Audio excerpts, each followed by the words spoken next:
Mayong adlaw kanatong tanan mga igsoon adto ta sa pulong sa Dios karong buntaga og akong iwali bahin sa makasasala nga konsyensya kay balo mo ning ako isulti doon tay purag gunay pagbasol sa atong konsyensya bug-at kayo di ta makapanginabuhi og sakto sad-an ang atong konsyensya sa man nato ni pagkahigawasan ning kahimtang nato.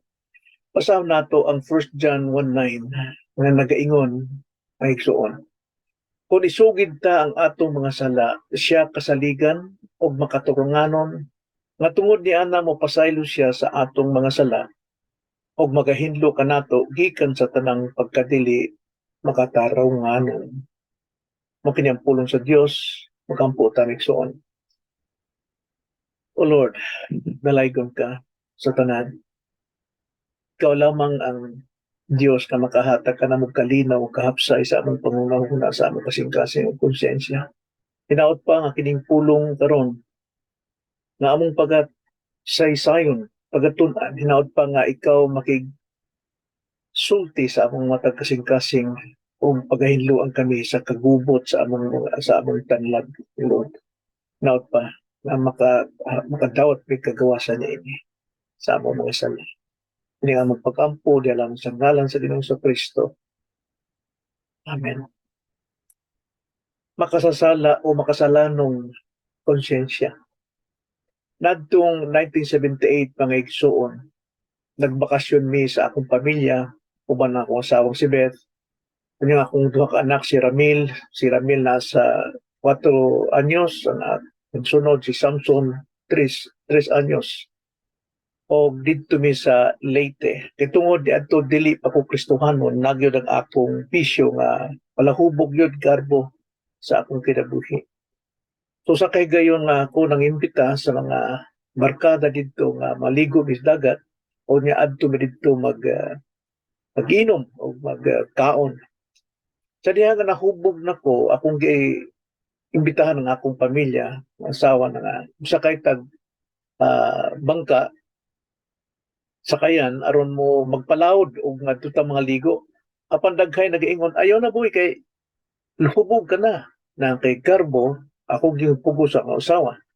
Kanya ang among gisakyang sakayan gamay lang nya pagka uban na mo pagkasulod sa akong anak hadlok na lang ang anak nga apan akong gipugos dito na lingkod sila nya kauban pa among tiyuhin nga bali lulo sa akong anak si Gabino.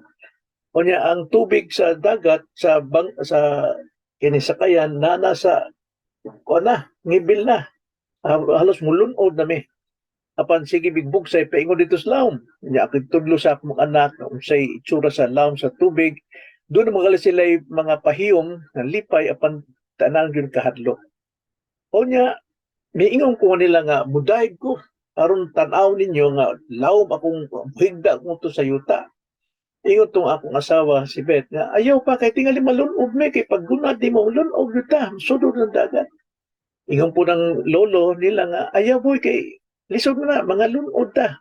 Apan kay tungod gahi ang akong ulo ako nagpasikat ko sa akong anak dive ko paggunad na ako lunog dayon ang bangka tinuod na ug milagpot ang akong asawa nalayo dito sa sakayan ug ako mga anak wa makabuhi sa maong katig hangtod ang tubig sa ilang ang tubig dito sa sulod dini na sa ilang baba sige suwagit nga daan na ilang suwagit kay mo ni suwagit ug kamatayon karon nakamatungo kinsa may akong unahon pagaluwason no pagka kinsa man ang akong asawa o ang akong mga anak naglibo ko tumigsuon pa nauna gyud nako akong asawa kay nakita man nako ang sakayan wa gyud mulunog hinay-hinay lang nga wala mo biya kung akong anak karon ako sang gikuha ang akong asawa nya si Gabino kay mantigong mulang o siya ito galingon nya akong gikuptan ang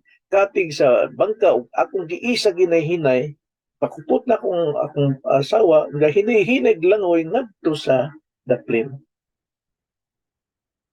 katong hitag kayo na murag ako'y mupatay sa akong pamilya.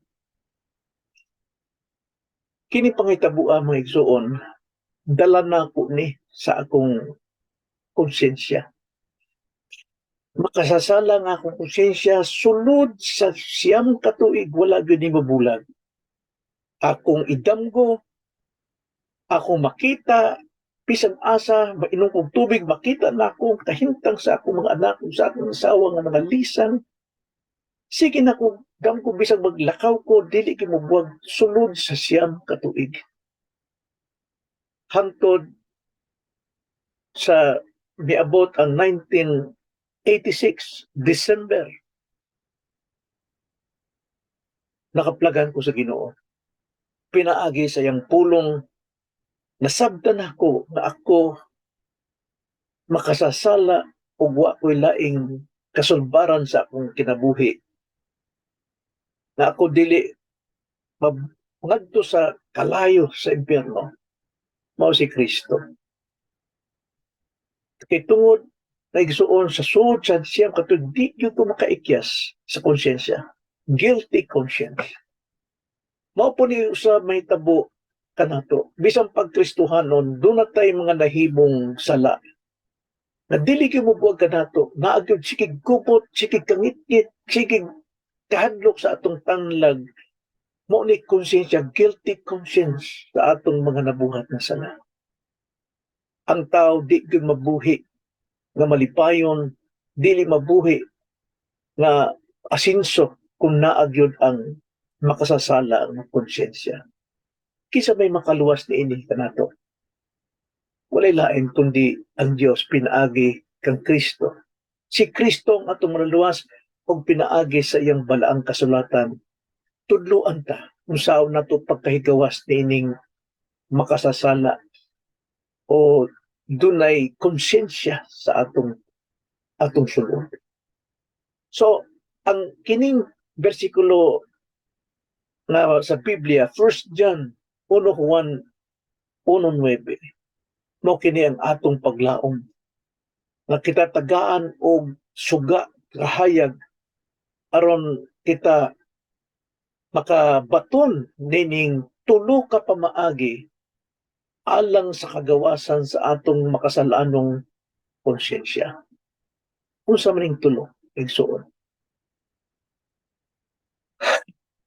Atong sugdan, igsuon. Basahon nato atong bersikulo. Nagaingon.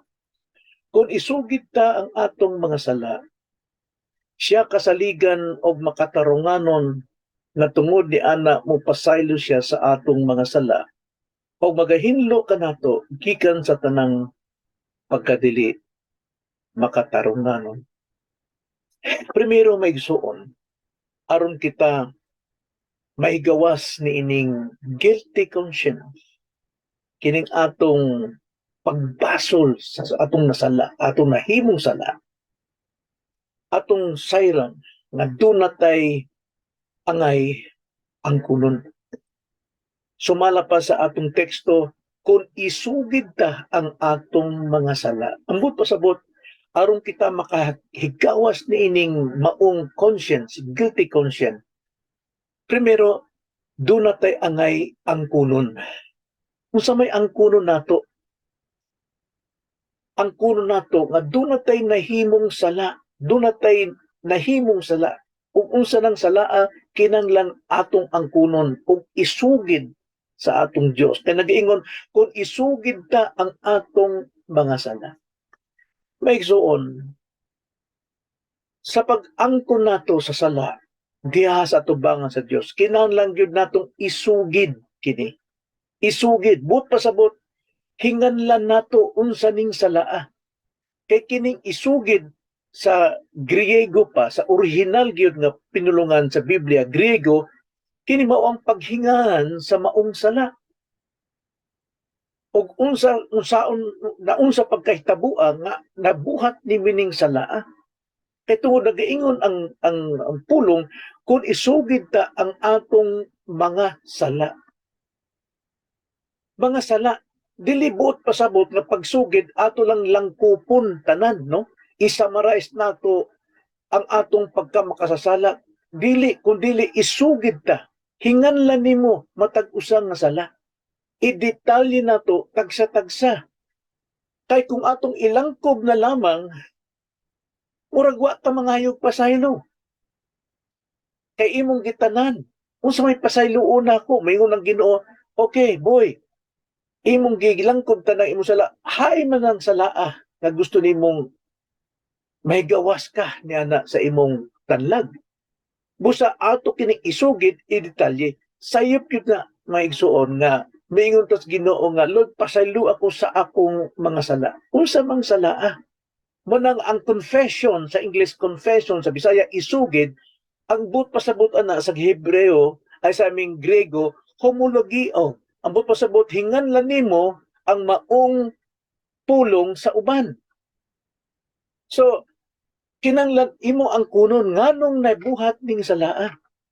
Doon na kay angay ang kunon. Unsa ang kunon? Ako garbo, sama nako, garbo ko sa akong kaugalingon. Ako palahubog, Ginoo. Ako matinumanon, musupak ko dili ko mo maminaw og unsay tambag sa uban. Ako Ginoo nakahibalo na delikadong akong pagabuhaton apan gibuhat lamang na gihapon. Ang kuna kini, maigsuon, ang kuna ang sala.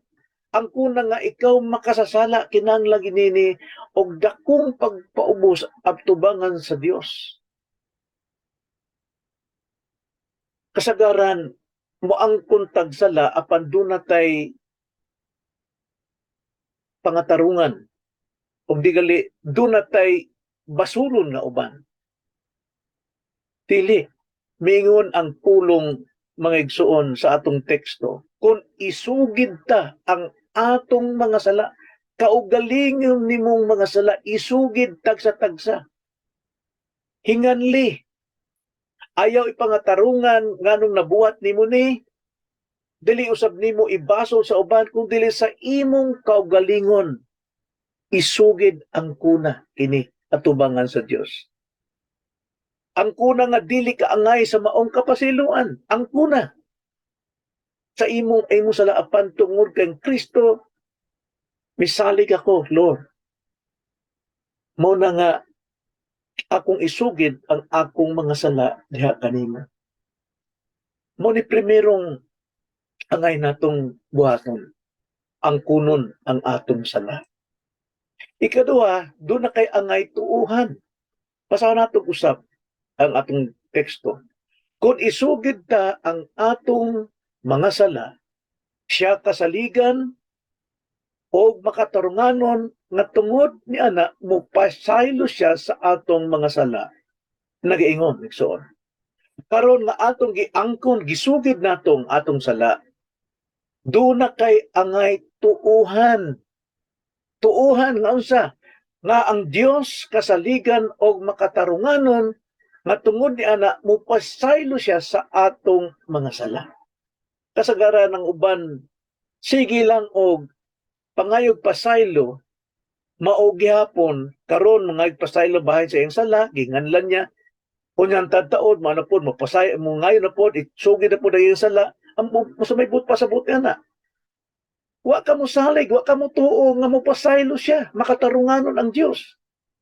Makita nato ng tanawan ng mga tao nga nagluhod, gikan dito sa kasada, paingon sa sulod nga to sa simbahan, ngadto sa altar, kada adlaw, kada Biyernes, maong salaa. Nga naman, why pagtuo nga ang Diyos kasaligan o makatarunganon nga mupasaylo sa mga sala. So nahimo na lamang ritual ang pagpangayog pasaylo aron ingnon nga siya relihiyoso. Apan way pagtuo. Ang pagtuo mo ay makahatag kanato og kasiguruhan sa pagpasaylo sa Dios. Now, tulo ka makatarunganong imong pagasaligan sa Dios. Primero, sa imong pag-angkon, pagsugid sa imong sala, tuuhan nimo nga si Jesus kasaligan gyud. Nga naman, iya manggaling gihatag ang iyang kaugalingon, kinabuhi, lawas, ang iyang pagka-Dios, iyang gipaubos nga daw sama sa tao o gilansang gisakit sa krus, Kasaligan si Kristo kay tungod kung siya nakapasaylo sa atong sala nga makapaingon sa impyerno, labi na sa mga sala nga atong nagabuhat sa matag adlaw mo ni makahatag og gubot o kangitngit sa atong konsyensya. Naagyod kining guilty conscience. Kasaligan gyud ang Ginoo. Unya dili la kay kasaligan ng atong Ginoo, si Jesus makatarunganon gyud, matuwid siya, matarong siya. Wala siya ingong panlimbong. Wala sa ingon nga dunay pag-usab sa iyang desisyon, makatarunganon ng Ginoo. Si Ginoong Hesukristo kasaligan makatarunganon nga mupasaylo sa atong mga sala, mga maigsoon. Mao nay mupapas sa atong mga sala. Mao na nga sa atong kagubot makasalanong kining konsyensya, kinahanglan pagduol nato sa Dios, do na tay angay ang kunon. Isugid ta ang atong giangkong sala. Unya ikaduha, do na tay angay tuuhan. Ug ikatulo, do na tay angay nga dawaton. Atong basahon usab ang atong bersikulo. Kung isugid ta ang atong mga sala, siya kasaligan og makatarunganon nga tungod niya na mupasaylo siya sa atong mga sala. Usa may angay dawaton nato. Ikatulo, dawaton nato nga siya magahinlo kanato gikan sa tanang pagkadili makatarunganon. Ambot pasabot sa tanang consequences, tanang resulta sa imong makasasala nga imo nang giangkon, imo nang gituuhan nga gipasaylo ka, tanang mga consequences, tanang dili makatarunganon nga angay muhapat diha sa mga tawo makasasala, dili na moabot ka nato, pagahinluan ta gikan sa tanang pagkadili makatarunganon. At dunay tulo ka kamaturunganong imong pagadawaton sa diha nga ikaw miangkon ug mutuo kang Hesus nga ikaw napasaylo, dawata nga ikaw gihinluan na. Limpyo ka na. Limpyo ka na. Nga ikaduha nga ikaw gihinluan sa tanang resulta, tanang mga angay mo may tabo sa tungod sa imong sala, tanang resulta. Ikatulo, nga gihinluan ka bisan pa sa tanang pagkadili makatarunganon. Mao nang mga tao gikan sa pagkadaga hangtod sa pagkatiguang na lola na sige lamang kiyapog luhod-luhod sa altar kay wa man sila tinuod nga pagtuo kang Kristo. Nagtuo sila sa ilang gibuhat nga sa matag adlaw sige sila luhod, sige sila pangadji, sige sila pag-angkon sa ilang sala, maoy makapapa sa ilang sala, dili. Si Kristo lamang nga kasaligan o makatarunganon nga siya maoy makapasaylo pinaagi sa atong pagtuo og dawaton nato nga kitag iyang gihinluan na.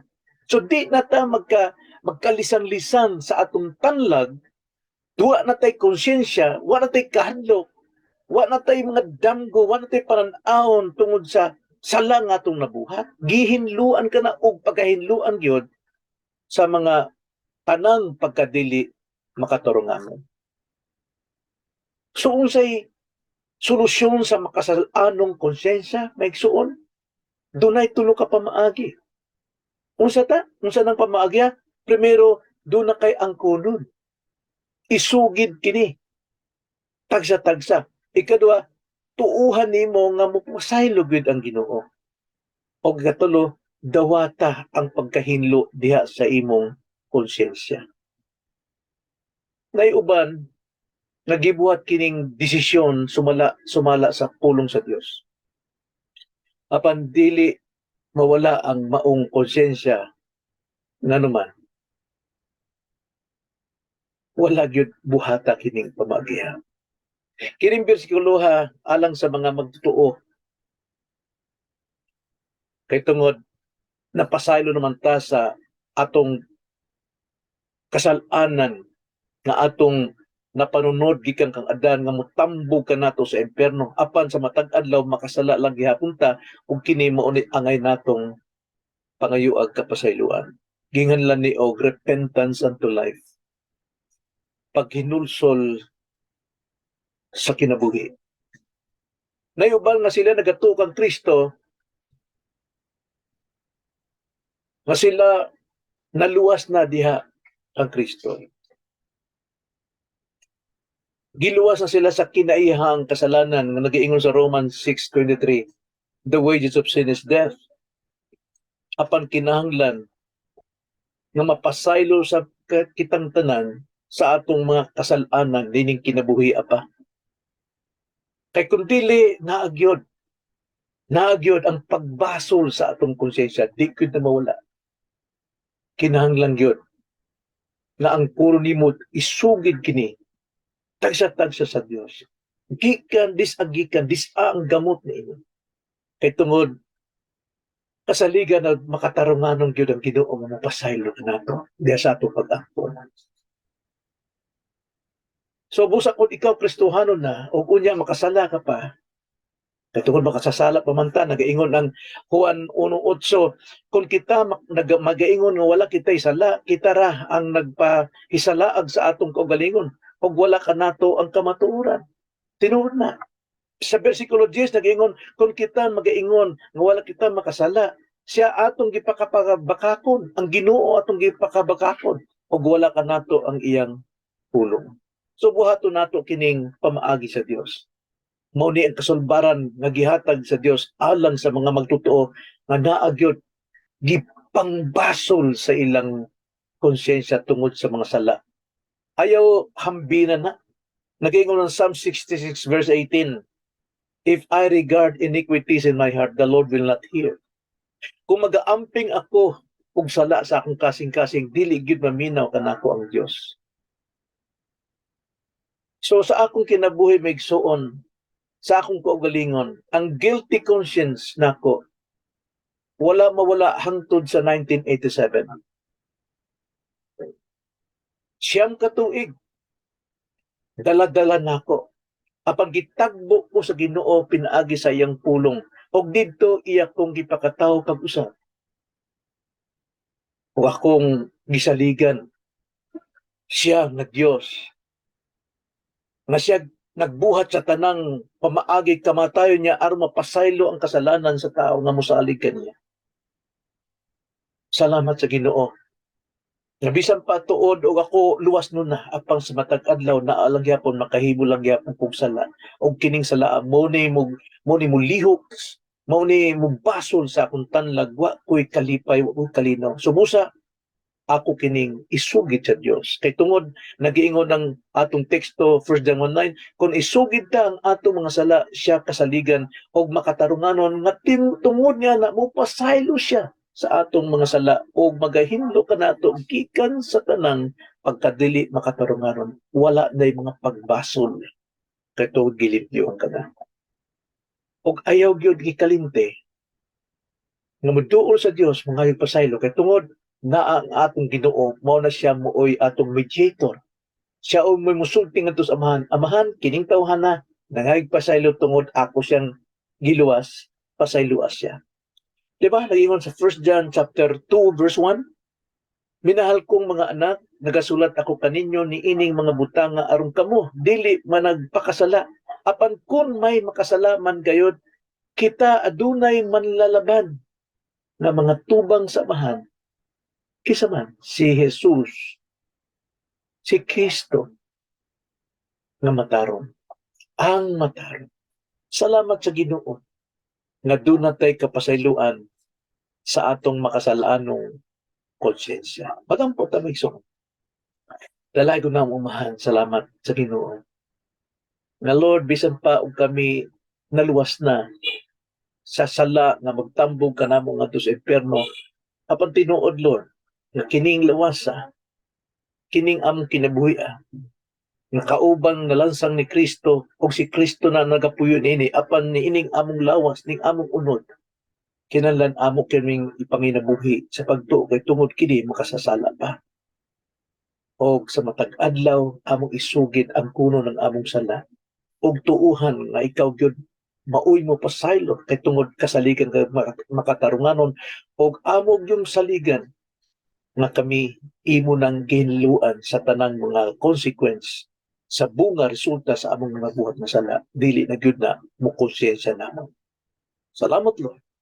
Mao kining among pag-ampo diha lamang sa ngalan sa Ginoong Kristo. Amen.